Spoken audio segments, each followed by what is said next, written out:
고린도서 12장 7절부터 10절까지 말씀. 여러 계시를 받은 것이 지극히 크므로 너무 자만하지 않게 하시려고 내 육체의 가시 곧 사단의 가시를 주셨으니 이는 나를 쳐서 너무 자만하지 않게 하려 하심이라. 이것이 내게서 떠나가게 하기 위하여 내가 3번 주께 간구하였더니 나에게 이르시기를 내 은혜가 내게 족하도다. 이는 내 능력이 약한 데서 온전하여 짐이라 하신지라. 그러므로 도리어 크게 기뻐함으로 나의 여러 약한 것들에 대하여 자랑하리니 이는 그리스도의 능력이 내게 머물게 하려 함이라.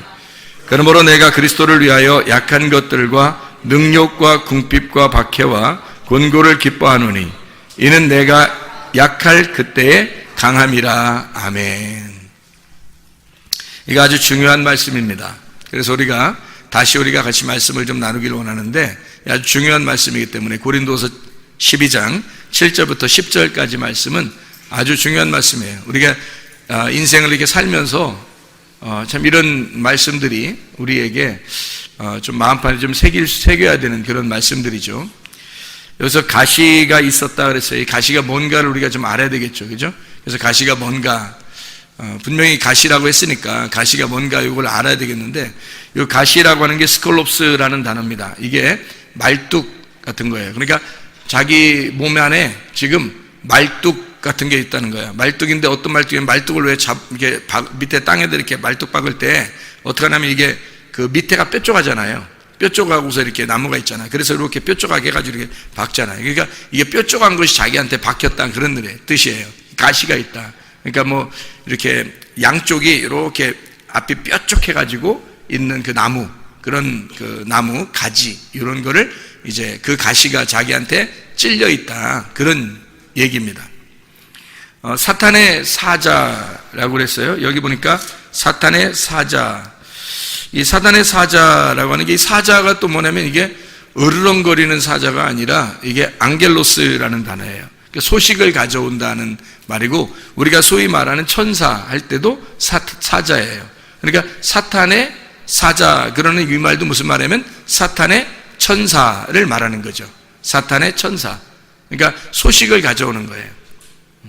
그 사탄의 천사, 그거를 떠나기 위해서, 떠나가게 하려고 3번씩 기도했답니다. 3번이나 기도했대요. 3번 기도했단 말은 뭐 한 번 이렇게 기도했다가 2번 기도했다가 3번째 기도해서 이제 안 되니까 끝, 이런 의미가 아니라 3번을 기도했다는 말은 완전하게 기도했다는 말입니다. 그러니까 한마디로 말하면 그가 평생 동안 그 기도를 하고 살았다, 그런 의미가 되는 거예요. 그러니까 평생 동안 그가 그렇게 살았다. 그러니까 3번 기도했다는 거예요. 여러분, 우리가 일평생 우리의 그 신앙생활이라는 건 3단계로 이렇게 가잖아요. 그러니까 애굽, 광야, 가나안 이렇게 3단계로 가잖아요. 그러니까 3번 기도했다고 하는 것은 완전히 자기의 모든 인생에서 계속해서 기도하고 있다, 이런 의미예요. 그렇게 3번 기도하고 하나님 앞에 완전하게 평생에 하나님, 내 이 가시가 좀 없어졌으면 좋겠습니다 라고 간구했다는 거예요. 근데 하나님이 그 간구의 그 기도를 들어주셔서 이거를 없애버리면 좋겠는데 없어지지 아니하고 계속 그냥 남겨놨다는 거예요, 이거를. 그래서 이 바울의 입장에서는 이게 좀 없어졌으면 좋겠는데 하나님의 입장에서는 뭐라고 그러냐면 은혜가 족하도다. 그러니까 이 은혜가 임했다는 거예요.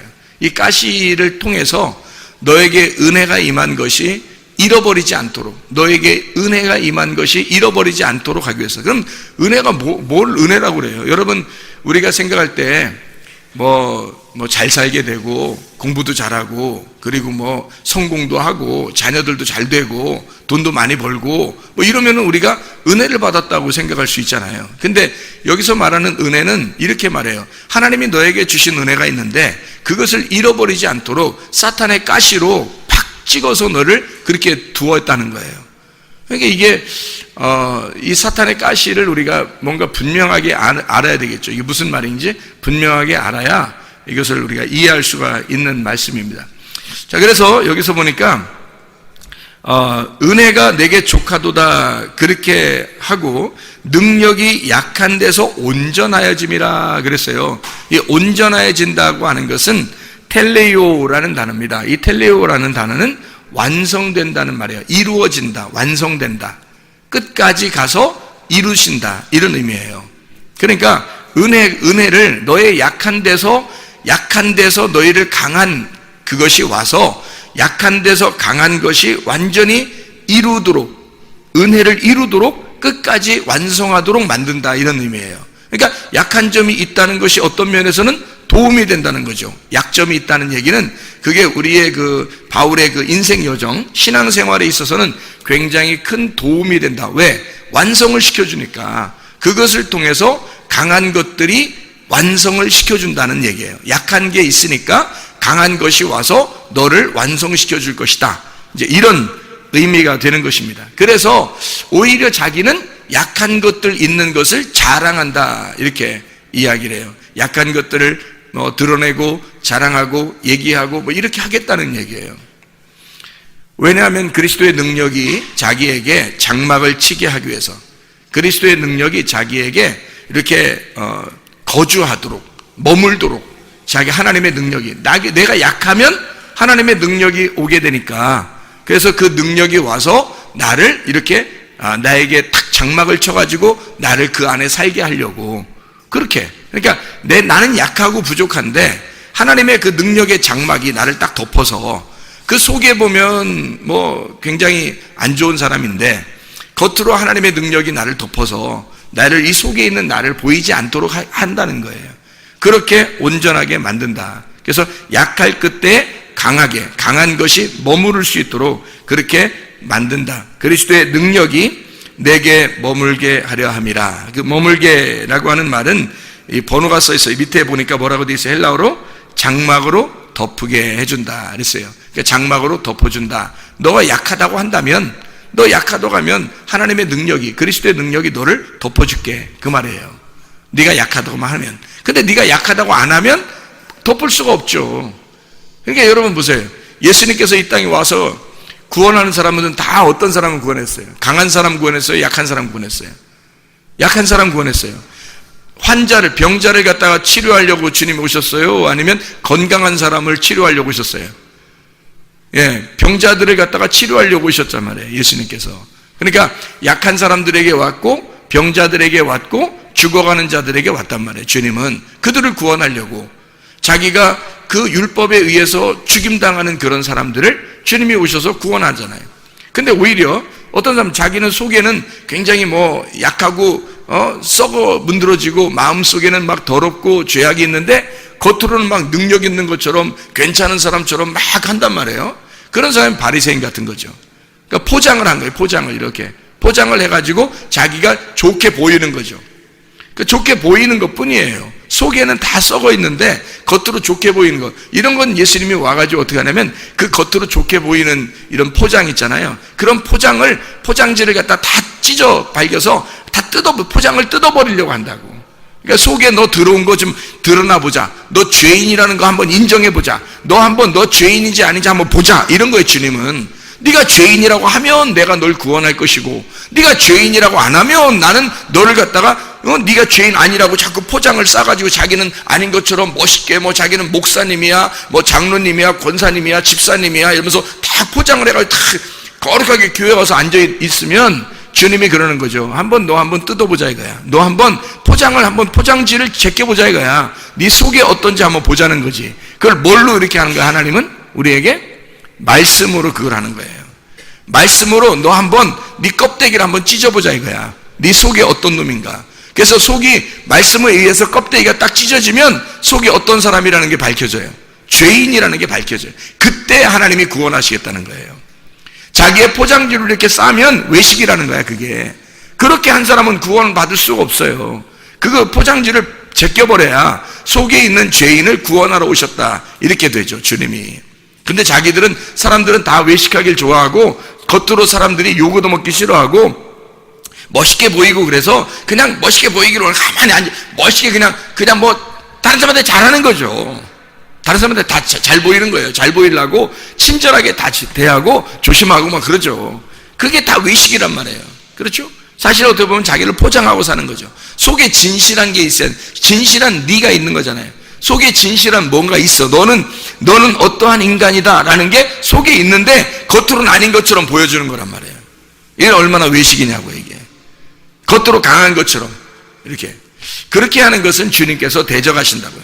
주님이 그 교만한 자를 대적하신다 그러죠. 베드로전서 5장 5절의 말씀입니다. 주님은 교만한 사람을 대적하셔요. 겸손한 사람에게 어떻게 은혜를 베푸시죠? 겸손한 사람에게 은혜를 베푸. 그래서 사마리아 여자가 어떻게 겸손하게 왔죠. 그러니까 은혜 베풀. 삭개오 겸손하게 오니까 은혜 베푸는 거예요. 강도 만난 사람 겸손하게 막 의도 터지고 죽을 것 같으니까 주님이 가서 치료해 주는 거예요. 낫게 해주고 보호해 주는 거예요. 그러니까 자기가 문둥병자고 중풍병자고 자기가 죽을 것 같고 이런 환자들은 주님을 만나면 주님이 고쳐주셔요. 기꺼이. 근데 자기가 괜찮은 사람이라고 막 겉으로 나는 괜찮은 사람이야 라고 보이는 사람들은 주님이 구원할 수가 없는 거예요. 자기가 강하다고 하니까 자꾸 내가 약합니다. 저는 연약합니다. 내 속을 보세요. 나는 이렇게 죄인입니다. 나는 이렇게 더러운 사람입니다. 라고 하면 주님께서 오셔서 구원하신단 말이에요. 그게 하나님의 방법이라고요. 근데 사람들은 자기가 그런 방법을 취하지 않고 겉으로 자꾸 뒤집어 써서 자꾸 포장을 한다고. 자기를 포장을 해요. 이렇게 사람들에게 자기 어떤 지위를 가지고 딱 포장하죠. 목사님처럼 딱 포장하고, 전도사님처럼 포장을 하고, 집사님처럼 포장하고, 그죠?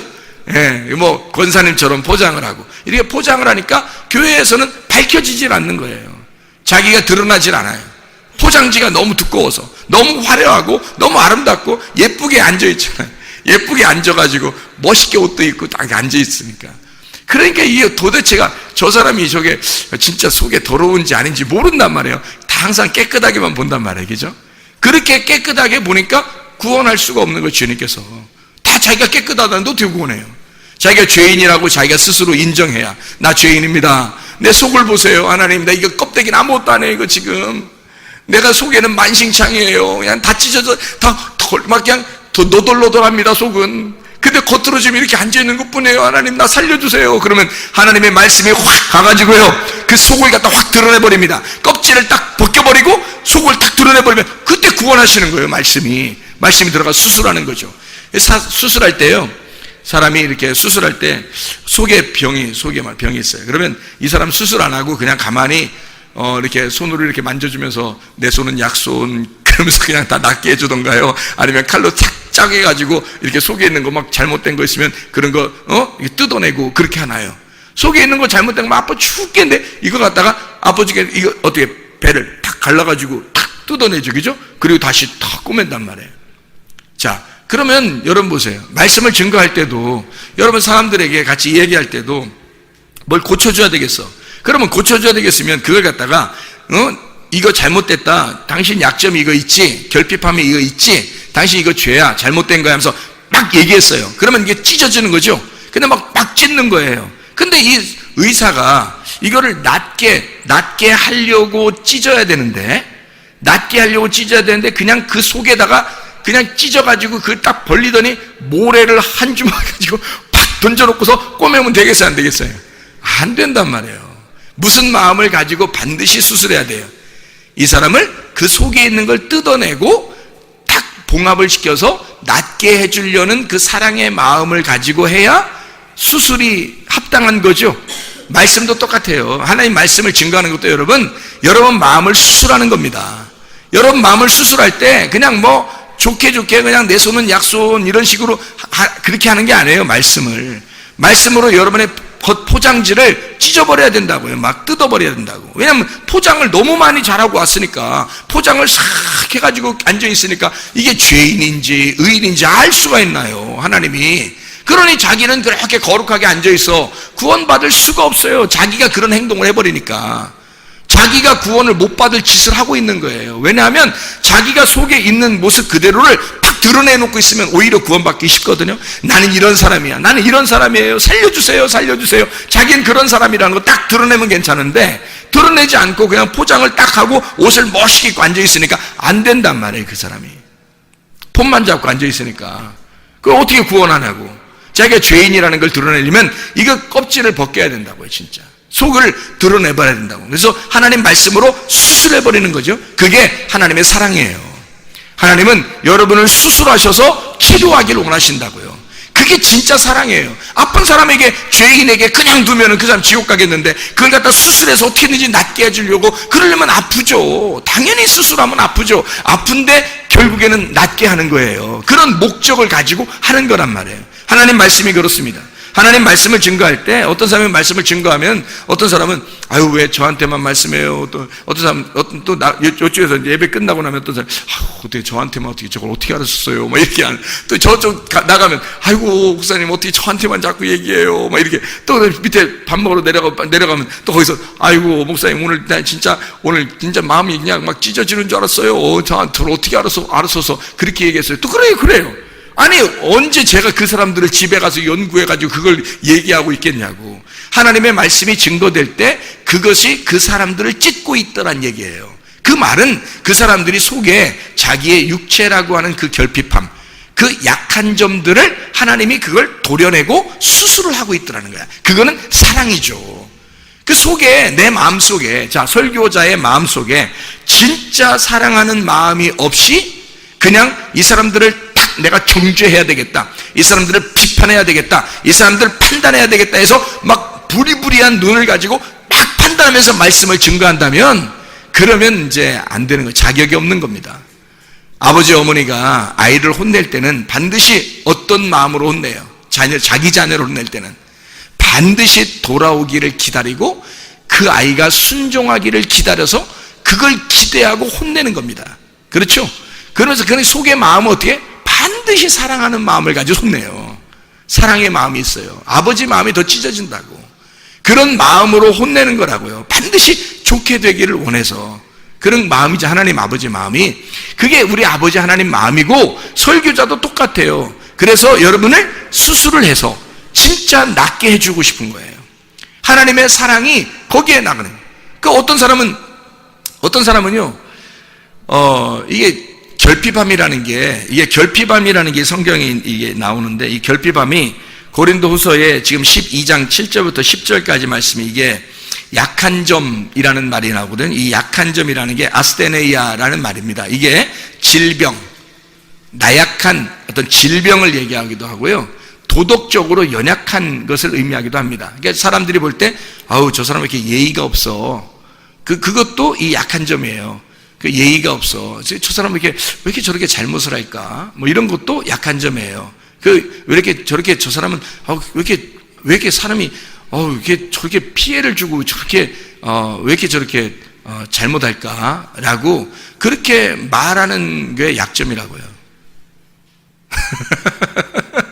그 말이 무슨 말이냐면, 그렇게 비판하고 판단하는 것도 약점이고, 그렇게 잘못 다른 사람에게 약점을 드러나게 하는 사람도 약점이 있는 거죠. 그게 연약한 아스테네이아라고 하는 질병입니다. 도덕적인 연약함, 이런 얘기예요. 그런 질병이 있다라는 얘기고요. 그리고 능욕을 당한다. 이 능욕이라는 게 휘브리스라는 단어인데, 이게 모욕, 타격을 당했다는 겁니다. 모욕을 당해서, 왜 사람이 이게 부부가 싸우잖아요.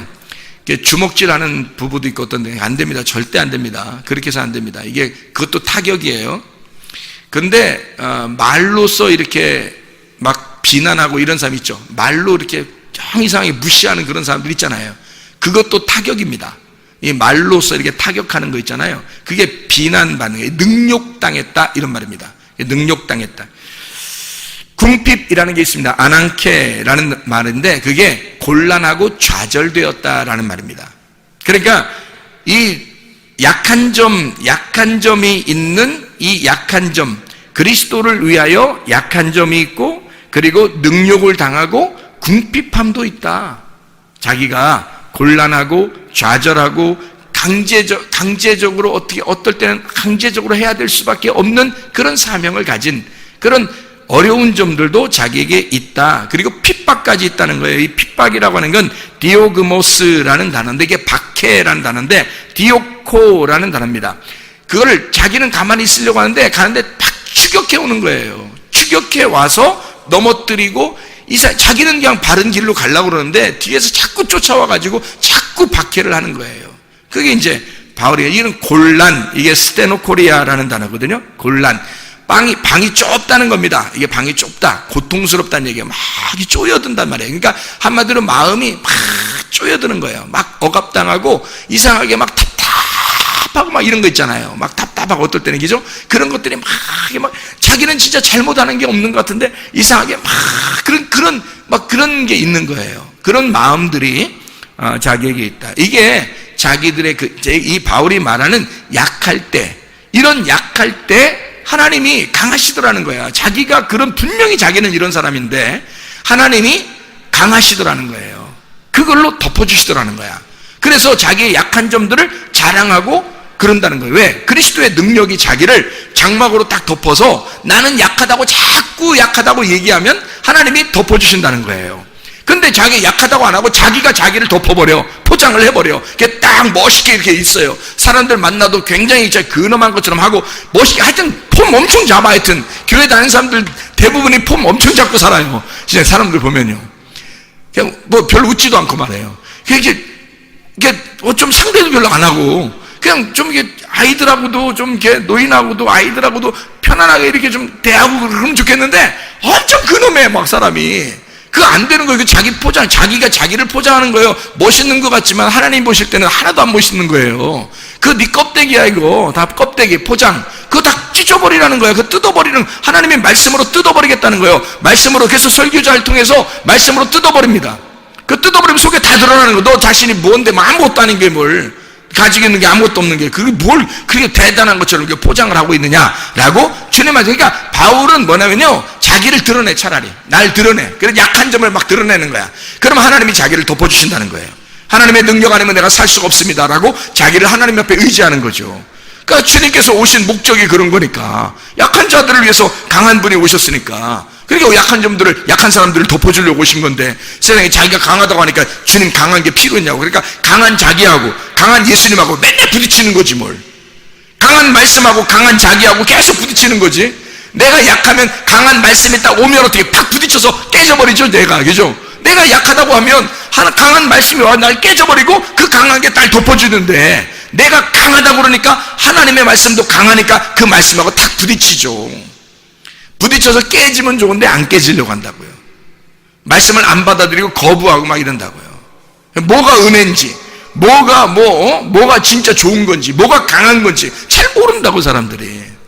근데 바울은 뭐라고 그러냐면 고린도후서 12장 7절부터 10절에 자기는 약하다. 사탄의 가시를 하나님이 자기한테 주셨다.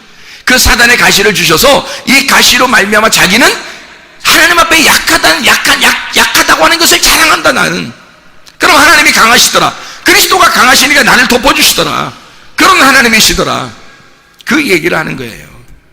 그러니까 우리는 사람마다 약점이 있어요, 없어요? 있어요. 사람마다 다 약점이 있다고요. 약점 없는 사람이 누가 있어요? 저 사람 진짜 약점 없는 것처럼 보이는 사람 있죠? 저 사람 진짜 약점도 하나도 없는 것 같아. 그게 약점이야. 그게. 그렇게 하나도 약점 없는 것처럼 보이는 그게 약점이야, 그 사람은. 그 얼마나 천국가기 어렵겠어요, 그런 사람이. 쉽지 않죠. 그게 약점이야. 그러니까 약점 없는 사람은 하나도 없어요. 그 사람이 왜 이렇게 막 근엄하게 보이고 싶고 왜 그런지 알아요? 어릴 때 뭔가 충격이 있어서 그런 거예요. 어릴 때 충격이 있으니까 다른 사람한테 한 개도 요거도 먹기 싫은 거야. 그죠? 어릴 때 뭔가 상처가 있는 거예요. 어릴 때 자라날 때 계속 엄마 아빠가요, 엄마든 아빠든 계속 애를 갖다가 그냥 이거 하면 안 돼, 저거 하면 안 돼, 그냥 계속 통제하고 그러잖아요. 안 돼, 이렇게 하면 안 돼, 너 어른들한테, 어른 앞에서 이렇게 하면 안 돼, 응? 예배드릴 때 이렇게 하면 안 돼, 막 계속 이렇게 해놓잖아요. 그러면 애가 주눅이 들어가지고요, 자라나면서 어떻게 하면 다른 사람 앞에서는 내가 진짜 조심해야 돼, 너무 조심해. 그러니까 사람들 앞에서 예의를 잘 지키고 조심하려고 한다고요. 너무 조심하려고 하다 보니까 사람이 자기가 주눅이 들어 사는 거예요. 항상 자기가 그래서 사람들 앞에 포장을 해가지고 잘 그러니까 사람들이 어떻게 너는 어떻게 애가 나이도 어린데 그렇게 애가 참 어른스러워. 잘못된 겁니다. 뭔 어른스러운 게 뭐 좋은 거예요? 어른스러운 거 좋은 거 아니에요. 애들은 애들같이 지내야 되는 거예요. 애가 뭐 어른스럽게 지내. 그 이상한 거예요. 그거 잘못된 건데 어른들은 좋아하죠. 그런 애들. 적당하게 해야지. 이게 적당하게 해야 되는데, 애가 너무 예의가 발라. 그건 이상한 거예요. 뭔가, 안 돼, 이런 걸 계속 해놓은 거예요. 그런 애가 조심스러운 거죠. 그래서 어른들 앞에서 특히 어른들 앞에 조심하고, 친구들 앞에서도 조심하고, 다른 사람만 있으면 어떤, 혼자 있으면 막 별 생각 다 들어오는데, 다른 사람 앞에서는 조심하려고 하는 거. 이런 게 어릴 때 그런 통제가 너무 많이 해서 그런 거예요. 그래서 애가 외식적으로 변해버리는 겁니다, 사람이. 그거 잘못된 거예요. 그런가 하면 또 어떤 사람은 방치하는 사람이 있단 말이에요. 어릴 때 내비도, 왜냐면 엄마 아빠가 바빠가지고 일하다 보니까 그냥 나가서 농사 짓고 아니면 밖에서 일하다 보니까 애가 그냥 방치됐어요. 지들끼리 놀아. 형제들끼리 놀고. 그러니까 마음은 참 좋아, 아이들이. 마음은 좋아. 누가 뭐라고 하는 사람이 없으니까. 마음은 좋은데 애가 뭘 통제력이 없는 거예요. 뭘 어떻게 해야 될지를 모르는 거야. 청소도 안 해. 사람이 자기가 청소도 하고 이렇게 해야 되는데 통제를 잘 안 받으니까 청소도 안 하는 사람이 있어. 하여튼 성격 때문에 그렇지만, 성격적으로 그렇지만 청소도 안 해. 그냥 다른 사람이 보면 이 사람 이거 나 진짜 저 집 가기 힘들다 이렇게 하는데도 자기는 몰라. 그게 깨달아지질 않아요. 제가 어느 날 신방을 갔더니요, 이불이 안개 있는 거예요. 어느 집에 이불이 안개 있어요.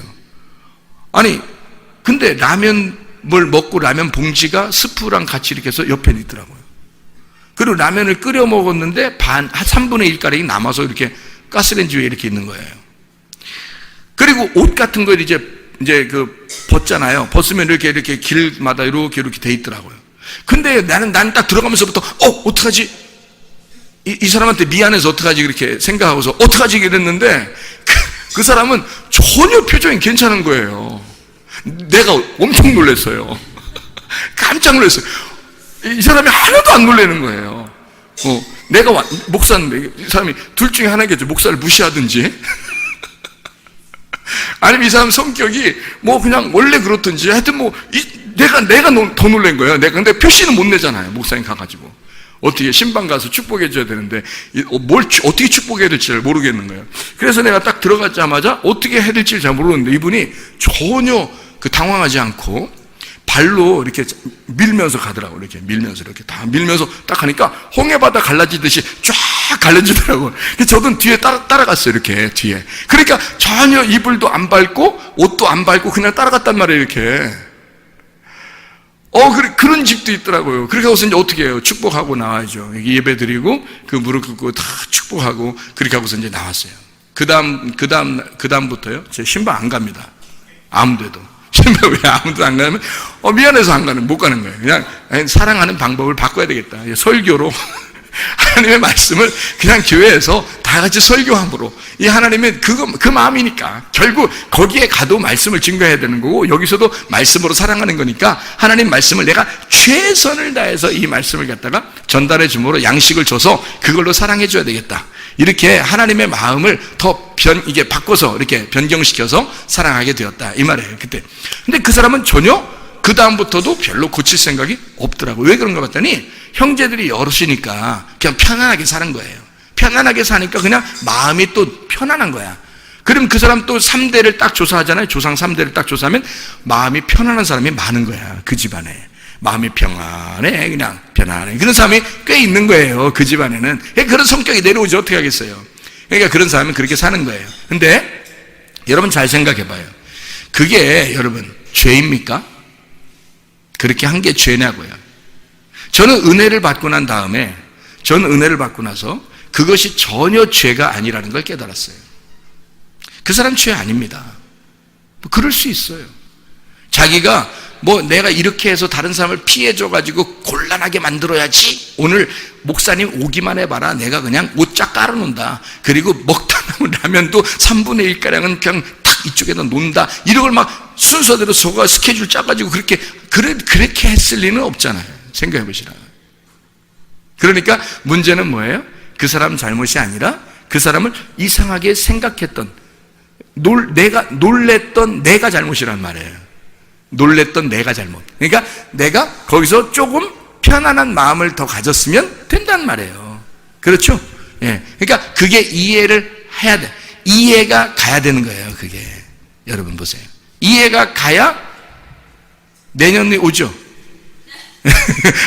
이해가 가야 내년. 그러니까 이해가 자꾸 안 가고 계속 있어봐요. 이상하잖아. 내년이 안 오잖아. 그러니까 이해가 자꾸 가야 돼. 저기 마음이 편안한 사람들 집에 가도 이해가 돼야 되고, 또 막 까칠한 사람이 있어요. 그냥 자동차가 조금만 그냥 신호등만 그냥 신호등 노란불에 그냥 지나가기만 해봐. 그냥 정말 안 된다는 거지. 안 된다는 거지. 알고 보면 자기는 안 한다는, 그렇게 안 한다는 거야. 나는 안 하는데 와 저런 사람이 저 인간도 아니라고 그래. 인간이니까 그렇게 하지. 인간 아닌 게 어떻게 그렇게 하고, 신호등 보면서 어떻게 하겠어요? 노란불에 가고. 인간 아니면 빨간불에도 가고 노란불에도 가고 다 가죠. 근데 인간이니까 그래도 노란불에 가는 거예요. 그게 빨간불에 안 가잖아요. 그래도 이렇게 딱 쓴단 말이에요. 그래서 건널목을 조금 이렇게 딱 걸치면 어떻게 해요?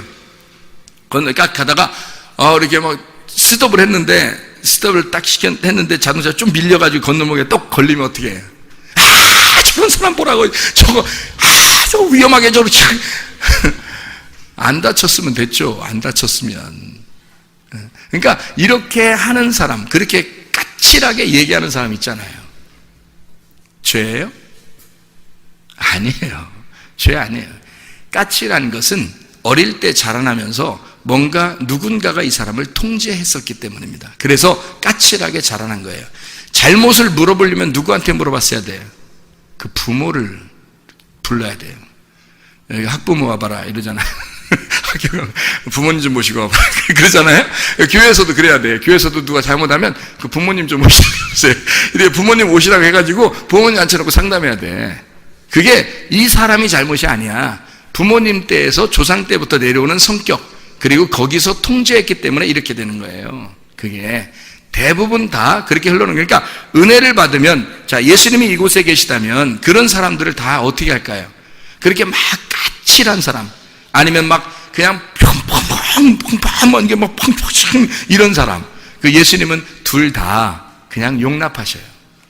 그게 뭔 죄예요? 어떻게 보면 솔직히 말하면 이것도 죄도 아니고 저것도 죄도 아니에요. 그렇잖아요. 그러니까 은혜를 받고 살면요, 여러분, 마음이 넓어지는 게 맞습니다. 마음이 넓어지는 게 맞아요. 마음이 안 넓어졌다 그러면 아직 은혜를 못 받은 거예요. 은혜를 못 받은 거예요. 자기가 은혜를 받으면 되는 거예요. 그러니까 세상 사람들은 하나도 안 변한다니까요. 주변에 있는 사람들이 그렇게 바뀌길 원해서 여러분이 바꿔놓으려고 해보세요. 바꿔지나? 안 바뀌어요.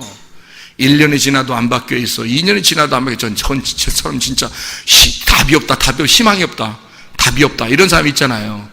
근데 네가 답을 찾으면 되잖아. 그 네가 답을 찾는 게 뭐냐면 마음과 생각을 지켜주시는 하나님을 찾는 거예요.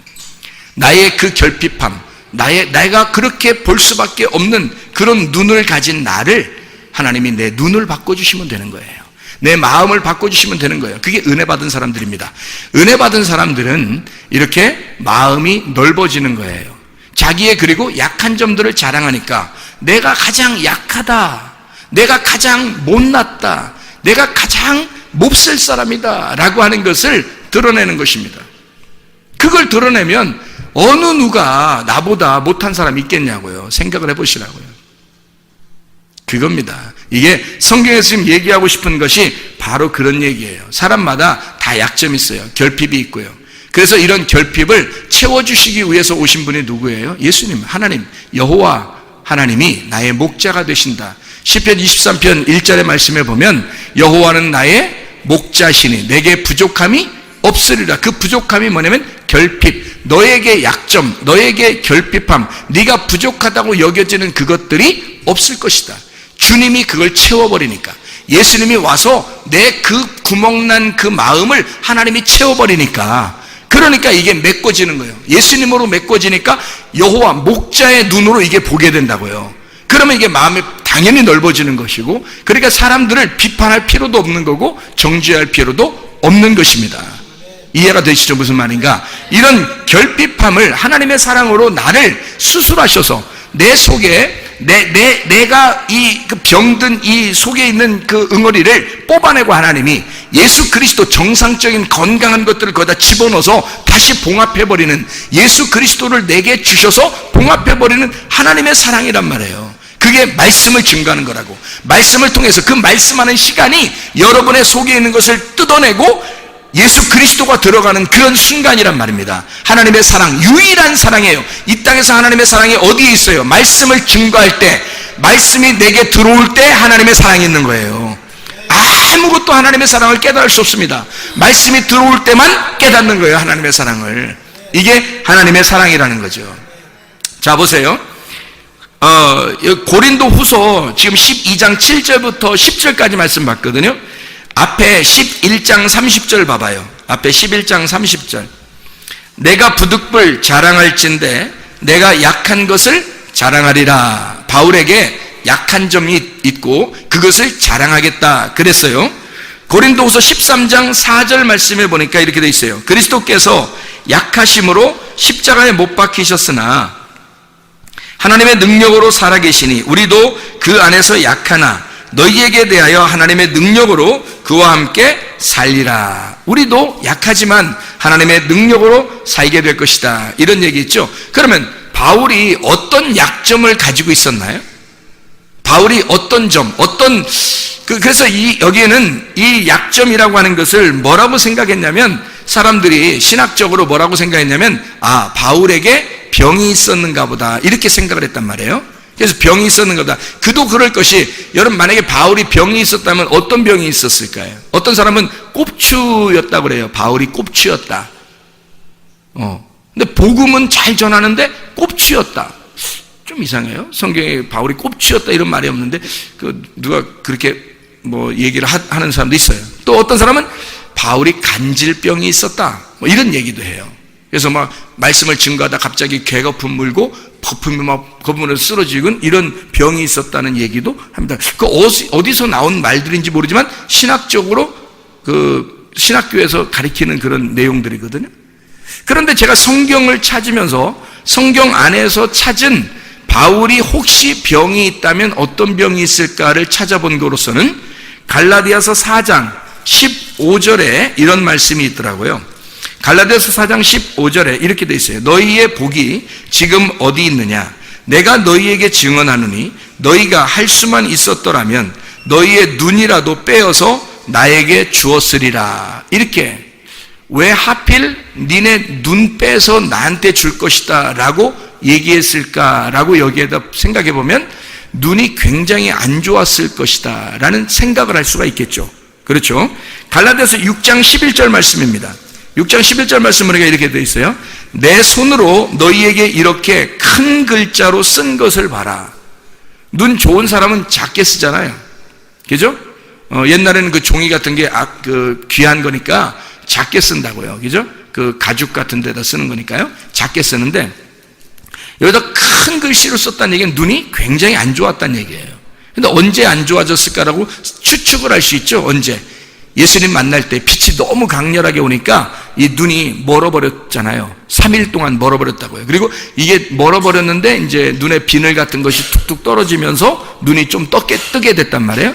그런데도 눈이 안 좋았었던, 그러니까 안질, 이런 눈에 안질 같은 것이 있었다. 눈물을 흘렸다든지 아니면 눈이 잘 안 보인다든지 이런 것들이 분명하게 보이고 이런 의미가 아니라, 여기 고린도서의 12장에 보면요, 이게 어떻게 보면 3층천에 올라가서 바울이 본다고 하거든요. 이렇게 하나님이 3층천을 보여주는 바울에게 보여주는 것은 눈으로 이렇게 보여주는 걸까요? 영 안에서 보일까요?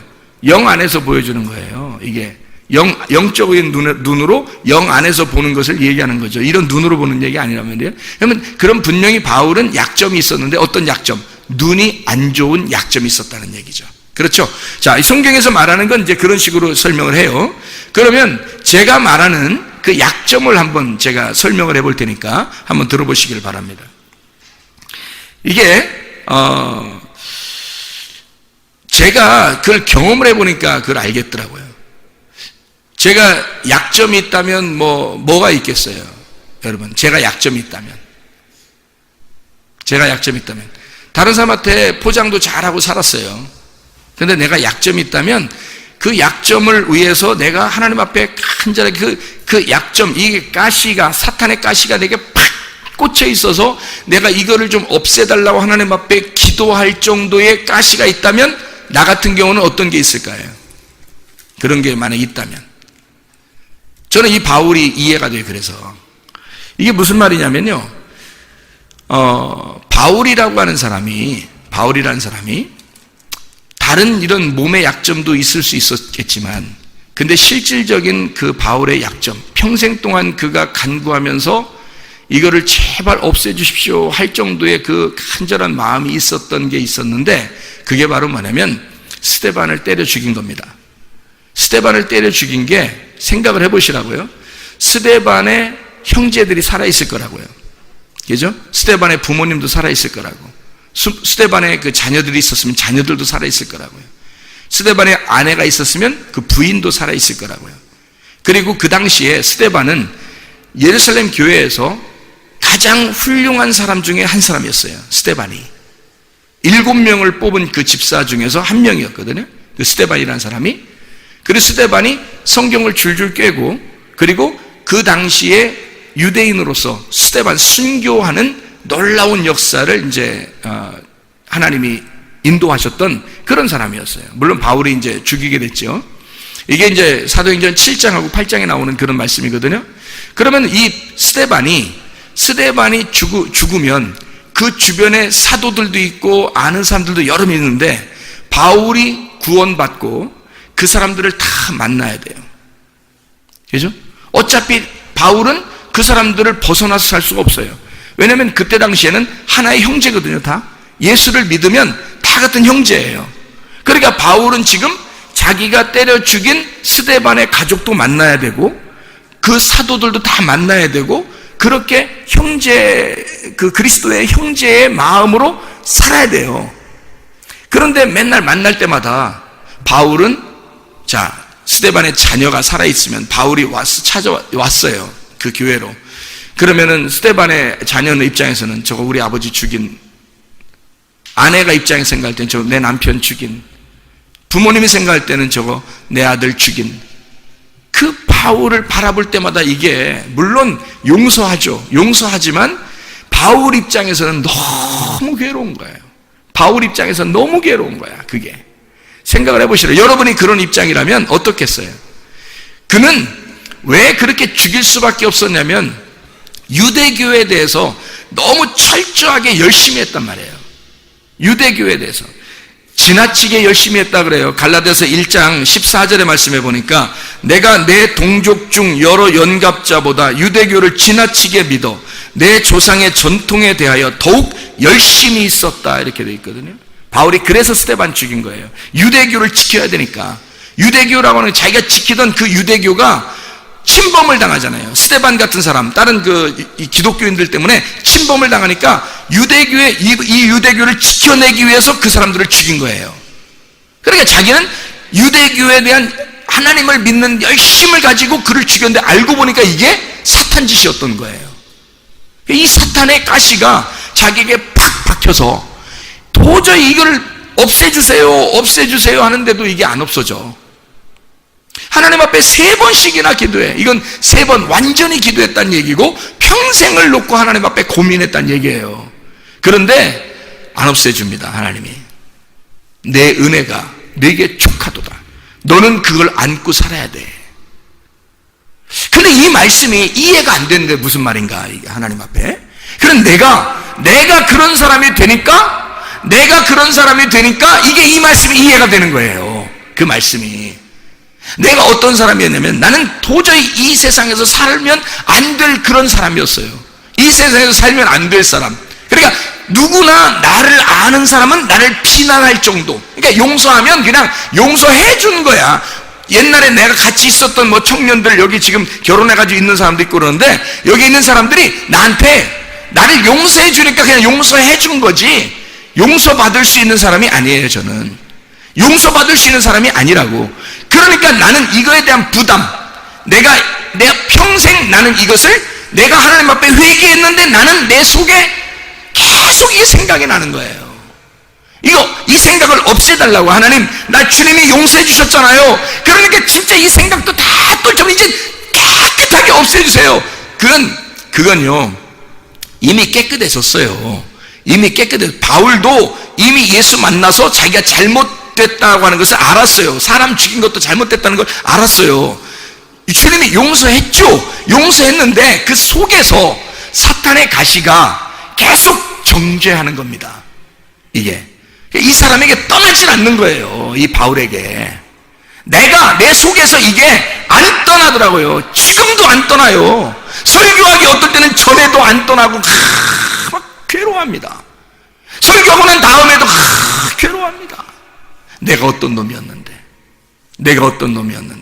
주님의 은혜로 나를 이렇게 구원해 주셔서 너무 감사해서 막 눈물이 축축 나오고 그래요. 왜냐하면 이걸 생각할 때마다 내가 죄인이었다는 것을 그 생각할 때마다 그게 여러분은 뭐 죄를 크게 안 져봐서 모르겠지만 저는 하나님 앞에 딱 대면해 봤잖아요. 내가 얼마나 죄인인지를 내가 깨달았단 말이에요.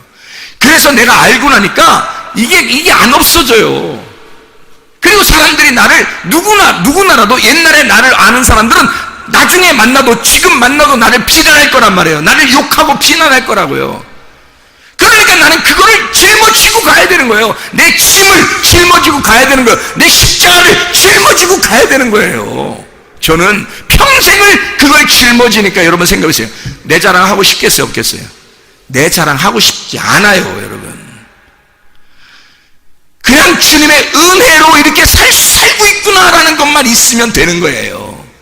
주님의 은혜가 나의 아름다움은 다 사라졌고 하나님의 아름다움이 내게 오셨고 나의 기쁨이 다 사라지고 하나님의 기쁨이 내게 오셨고 나의 즐거움이 다 사라지고 하나님의 즐거움이 내게 오셨어요. 그거로 살아가야지. 은혜, 카리스, 그 은혜가 내게 있는 거예요. 내 은혜, 하나님의 은혜가 내게 족하도다. 그러니까 나는 도저히 이걸 여러분이 괜찮아요, 이제 다 지난 일이잖아요, 그냥 마음 그냥 편안하게 가져요 해도 그게 안 돼요. 그게 계속 내 마음을 괴롭힙니다. 그게 죄가 없어지지 않아서 그런 게 아니에요. 그걸 짊어져야, 그게 가시로 나를 찔러주고 짊어져야 내가 벗어나질 않는 거예요. 은혜에서 벗어나질 않는 거야. 그걸 하나님이 아시는 거예요. 이렇더라고요. 그걸 바울의 그 경험을 진짜 나도 그렇게 경험하도록 만들어 주시니까 이게 이해가 되는 거예요. 바울이라고 하는 사람이 무엇이 가시였을까? 그가 뭐 좀 아파서 가시였을까? 아니에요. 그는 평생 동안 자기가 짊어지고 가야 할 죄의 짐을 있었다고요. 그가 짊어져야 할 그 율법으로 사는 그 무엇이 있었다고요. 그가 은혜는 알았어요. 은혜는 받았어요. 분명히 은혜는 받았어요. 그런데 평생 가슴에서 지워지지 않는 게 있어요. 자기가 죄 지은 거, 자기가 죄 지은 사람들이 생각나고, 이게요 평생 안 지워집니다. 이러면 뭐가 유익하냐면요, 이런 약점, 나만큼 죄인이 없구나, 나 같은 죄인의 괴수가 없다, 이러니까 내가 하나님 가장 큰 죄인이에요. 그러니 다른 사람은 어떻게 했어요? 다 성격 까칠해도 이해가 돼. 성격이 그냥 무난해요. 사람들 다른 사람 피해가 좀 돼도 그 이해가 돼. 그게 그냥 다 받아들이게 돼요. 나보단 나니까 이게 자연스럽게 돼요. 자연스럽게. 그걸 은혜 받았다 그래요. 여러분, 회개하고 은혜 받으면 마음이 넓어지는 것입니다. 그게 당연한 거예요. 주님의 은혜가 족하도다.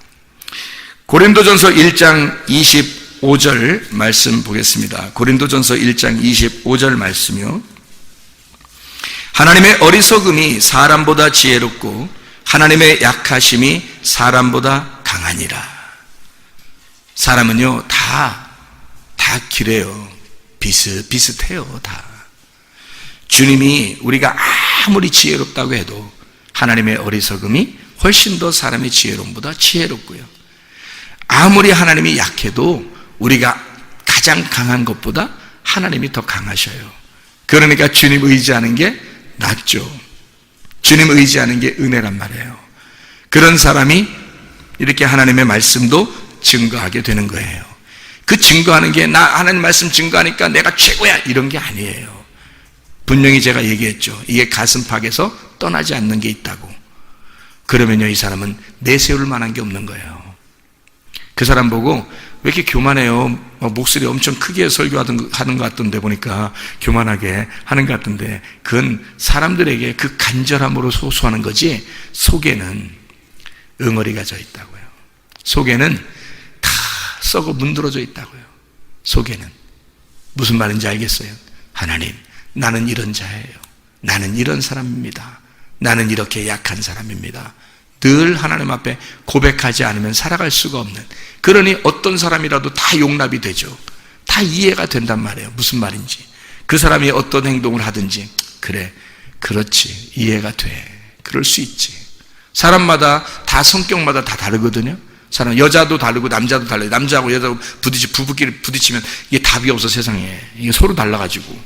그런데 그게 이해가 돼요. 여자도 이해가 되고 남자도 이해가 되고 이해가 돼요. 은혜를 받으면 다 이해가 되는 거예요. 서로가. 이렇게 여러분이 은혜를 받는 것이 먼저 중요한 거예요. 다른 것보다 그게 중요한 거지. 은혜를 받아야지 세상에 다른 사람 비판해서 뭐 할 거예요. 여러분 자신을 돌아봐서 또 여러분 자신이 너무 주눅 들어가지고 또 좌절해서 또 뭐 할 거예요. 은혜를 받으셔야지. 주님만 바라봐야지. 나를 바라보지 말고 주님 바라봐야죠. 그래서 자기의 약한 점들을 내려놓고 하나님 앞에 하나님의 그 강하심을, 하나님의 지혜로우심을 구하라고요. 그러면은 여러분 은혜로 살 수 있습니다. 성경 하나 보고 마치도록 하겠습니다. 야고보서 1장 18절 말씀입니다. 야고보서 1장 18절 말씀이요. 그가 그 피조물 중에 우리로 한 첫 열매가 되게 하시려고 자기의 뜻을 따라 진리의 말씀으로 우리를 낳으셨느니라. 거기에 보면 이렇게 돼 있어요. 그가 하나님이죠. 하나님이 피조물 중에서 우리로, 왜 우리라고 했어요? 나라고 안 하고? 우리라고 한 것은 나를 포함해 우리를 말하는 거예요. 예수님과 나를 우리라고 그러죠. 나하고 교회를 우리라고 그러죠. 그러니까 예수님과 나와 교회가 하나가 된 그걸 우리라고 그런단 말이에요. 그 우리로 하여금 한 첫 열매가 되게 하셨다. 예수님이 첫 열매죠.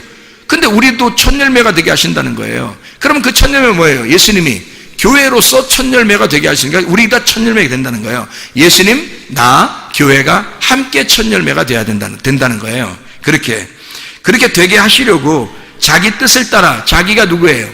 하나님이죠. 하나님의 뜻을 따라 진리의 말씀으로 우리를 낳으셨대요. 우리를, 왜 나를 낳지 않고 우리를 낳으셨다 그랬을까? 예수, 그리고 나, 교회가 하나가 되게 해서. 여러분 혼자 살 수 있어요, 없어요? 혼자 살 수 없어요. 가장 작은 단위는 부부를 말합니다. 가정. 그리고 조금 더 큰 단위가 교회예요. 가정 그리고 교회. 그래서 가정과 교회가 있어요. 이 땅에서는 가정과 교회가 다 뭐가 된다? 하나님의 나라의 백성, 하나님의 집이 된다는 거예요. 이게. 그래서 가장 작게는 가정이고 그 가정들이 모이면 교회가 됩니다. 이 교회가 그리스도의 신부가 되고 하나님의 집이 되는 거예요. 그 안에 하나님 계시죠. 그러니까 이게 우리로 하여금 너를 너라고 안 하고 우리라고. 그래서 예수님이 뭐라고 우리한테 말을 하냐면, 우리한테 하나님 말씀으로서는 너는 너가 아니가 우리야. 너하고 나는 같이 한 첫 열매가 될 거야. 그리고 우리로 하여금 진리의 말씀으로 우리를 낳으셨어. 예수님만 낳은 게 아니라 우리를 같이 낳으셨어, 이거예요. 그러니까 함께 하나님의 백성, 하나님의 자녀가 되도록 하나님 만드셨다는 거죠. 여러분, 사람마다 결핍 없는 사람 없고 약점 없는 사람 없습니다. 그렇죠? 그거 지적하기 시작하면 어떻게 살아요? 여러분 자신이 가장 약한 사람임을 깨달아 보셨나요? 한번 그걸 여러분 자신의 거울을 보고 이 하나님 말씀을 들을 때나 하나님 말씀을 읽을 때 이 말씀으로 여러분 거울에 비추어서 자기가 얼마나 썩은 자임을, 자기가 얼마나 썩어 문드러진 자인지를 그걸 깨달아 본 적이 있었나요? 그게 보인 적이 있었냐고요. 저는 그걸 본 적이 있어요. 제가 말씀으로 이걸 본 적이 있어요, 저를. 그러니까 내가 도저히 다른 사람 앞에 내세울 수 없는 사람이라는 걸 깨닫게 된 거예요. 그게 은혜를 받는 시점입니다. 은혜를 받으면 모든 사람이 그래서 용납이 되는 거죠. 그리스도 안에서 하나님의 용서를 받은 자가 진짜 하나님의 용서할 수 있는 거죠. 하나님의 사랑을 받은 자가 하나님의 사랑을 할 수 있는 거죠. 진짜 하나님으로부터 사랑을 받은 자, 용서를 받은 자이기 때문에 용서하고 사랑할 수 있는 거예요. 그리스도의 사랑이 우리에게 충만하기를 원합니다. 그래서 우리 하나님의 마음 안에서 하나님의 마음으로 여러분 마음들이 넓어진 마음, 은혜를 받은 마음, 그래서 교회가 하나가 되고 사랑하시고 그러다가 천국에 갈 수 있는 그런 하나님의 놀라운 사람들이 다 되시기를 바랍니다. 우리 하나님 아버지 사랑과 은혜를 감사드립니다. 하나님, 바울이 오직 은혜로만 살 수밖에 없었던 그 이유가 있었던 것처럼 하나님, 우리 자신들도 하나님의 말씀을 우리 자신을 돌아보게 해주시고 하나님의 은혜로 살아가게 도와주시옵소서. 그리스도의 능력으로 살아갈 수 있도록 인도해 주시옵소서. 우리 약할 때 곧 그리스도가 강하셔서 우리를 덮어주시고 우리를 그리스도의 삶으로 인도해 주실 줄로 믿습니다. 예수 그리스도 존귀하신 이름 받들어 기도드렸사옵나이다. 아멘.